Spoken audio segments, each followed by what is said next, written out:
ভারত পাকিস্তান ঝামেলা যেন শেষ হবেই না। একাধিক বৈশ্বিক ও মহাদেশীয় টুর্নামেন্টে একে অপরের বিপক্ষে না খেলার সিদ্ধান্তে একের পর এক এগিয়েই যাচ্ছে তারা। সেই ধারাবাহিকতায় এবার এশিয়া কাপ থেকেও নিজেদেরকে সরিয়ে নিল পাকিস্তান। ক্রিকেটের পর বিদ্বেষটা এবার ছড়িয়ে গেল হকিতেও। ভারতের বিহারে আগস্টেই শুরু হচ্ছে এশিয়া কাপ হকি। ভারত সরকার পাকিস্তান দলকে ভিসা দিতে প্রস্তুত থাকলেও এশিয়ান হকি ফেডারেশনকে চিঠি দিয়ে নিজেদের নিরাপত্তা নিয়ে উদ্বেগ প্রকাশ করে টুর্নামেন্টে অংশ নিতে অস্বীকৃতি জানিয়েছে পাকিস্তান। অতঃপর ফেডারেশন আমন্ত্রণ জানালো বাংলাদেশকেই।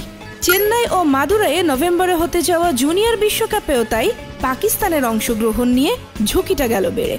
এর আগেও উরি ও পাঠানকোটে হামলার পর 2016 সালের জুনিয়র বিশ্বকাপেও অংশ নেয়নি পাকিস্তান। দেখা যাক এবার কি করে তারা।